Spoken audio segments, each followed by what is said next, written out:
All right, so Hillary Clinton doing some damage control this week, trying to walk back controversial comments that she made about immigration and refugees in Europe. Clinton told The Guardian, "I think Europe needs to get a handle on migration because that is what lit the flame. If we don't deal with the migrant issue, it will continue to roil the body politic." She clarified those comments in a series of tweets on Friday, saying in part, "On both sides of the Atlantic, we need reform, not open borders, but immigration laws enforced with fairness and respect for human rights." Nayyera and Mehdi Hasan are both back with me once again. Also joining the conversation, Wendy Osefo, a professor at Johns Hopkins University and contributor for The Hill. So, Nayyera, let me begin with you. Was this a misstep for Hillary Clinton? I mean, was she off base in making these remarks to The Guardian? How do you break these comments down?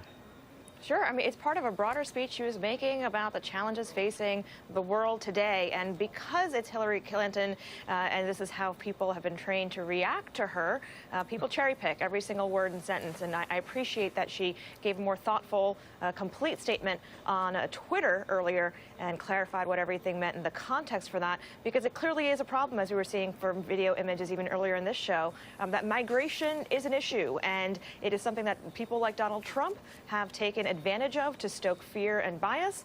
People like Angela Merkel have also come under attack in her own country by conservatives and nationalists for being more welcoming. So clearly going to be the challenge, the foreign policy challenge, becoming a domestic challenge going forward, not just for the Trump administration, but potentially for the world for decades to come. So, Mehdi, let me give you a chance to respond to that and get your take on it. Are we, and me included in the media here, are we making too much ado about this? Was this an insignificant comment? Should we not be paying as much attention to what Hillary Clinton says in Europe as we are with this? No, I don't agree. I think, look, for the past 2 years, Ayman, I was starting to feel sorry for Hillary Clinton. I was kind of like, oh, when you look at Donald Trump in the White House, you think, wow, she would have done 100% much better job. And then you see these comments she makes to The Guardian, and they are outrageous comments. They are inaccurate, they're inflammatory, they're dangerous, they're offensive. She said that Europe has done its part for refugees. Just not true. 85% of the world's refugees live in developing countries, in the poorest countries, not in Europe. She says migrants lit the flame of nationalism and the far right. Just not true. It wasn't migrants who crashed the world economy in 2008. It wasn't migrants who gave us austerity policies in the past few years. It wasn't migrants who launched a series of devastating wars across the Middle East, which helped cause some of these crises. I just don't buy this link either, this idea that, if you look across Europe, Ayman, the areas with the fewest immigrants tend to be the places that vote for far-right parties. The same in the US, where Donald Trump came to power in 2016, talking about immigration, even though illegal border crossings were at an all-time, 40-year low. So I don't buy this argument. It's been tried, this argument that you try and kind of out-hawk the immigration hawks. The centre-left have tried this over the last 10 years. It doesn't work. You don't beat racists by copying them. You can't defeat fascism by meeting them in the middle. You can't out-Trump Trump or out-far-right the far right. It just doesn't work, and it's deeply irresponsible. And I don't buy that Twitter thread was a clarification. She did not disown the central remarks that Europe's done enough. It hasn't. That it should stop showing refuge. And the key point, that migrants lit the flame. Just not true. Wendy, this is what Clinton had to say about immigration during one of the presidential debates back in 2016. There are a lot of refugees, women and children. There are children suffering in this catastrophic war, largely, I believe, because of Russian aggression, and we need to do our part. So in the past, if you look at some of those comments, like with the one that we just played, she's been a strong advocate for migrants and refugees. And her comments, though, to The Guardian are actually signaling a different position. I'm curious to get your thoughts. Has President Trump shifted the politics and the views of the base of American politics to the far right on the issue of refugees in a dangerous way?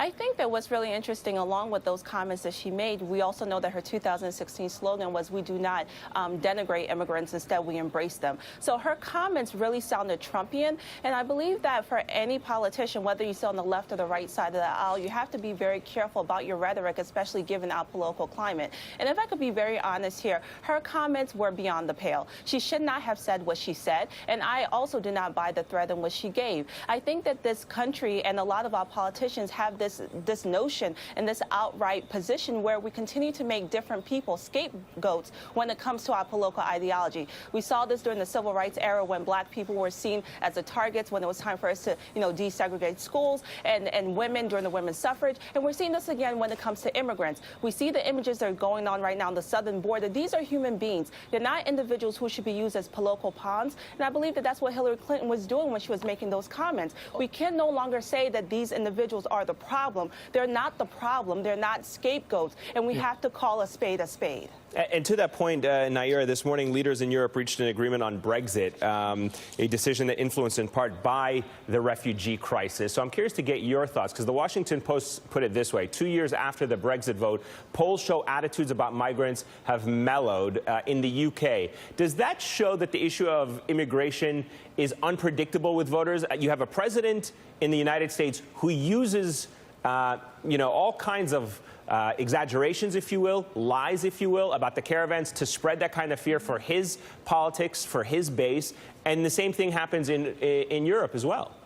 Absolutely. It is a tool that people tend to use in election season to drive how they want to drive their base, whether they want to drive a base by hope of what you can be as a country or the fear of what your country will become. Immigration has become one of those issues that is a global challenge. And refugees are now to the tune of, and displaced people to the tune of 60 million people. And they, as Mehdi mentioned, they are in the developing part of the world, and Europe has kept its borders high. The United States is now doing the same.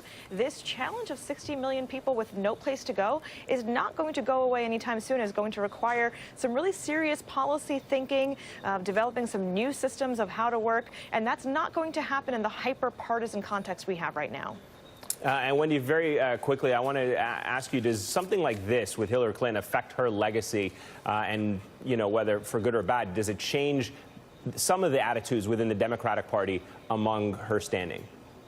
I think that, we all know that our memories last a very long time, and people are going to remember this, especially people who are pro-immigration. I just think that what we want to know from our politicians is what side of the fence do you stand on? And right now, it seemed as though her comments were contradictory. And so we need to know, where does she stand when it comes to immigration? Because you cannot stand in the middle. You cannot be neutral in times like this.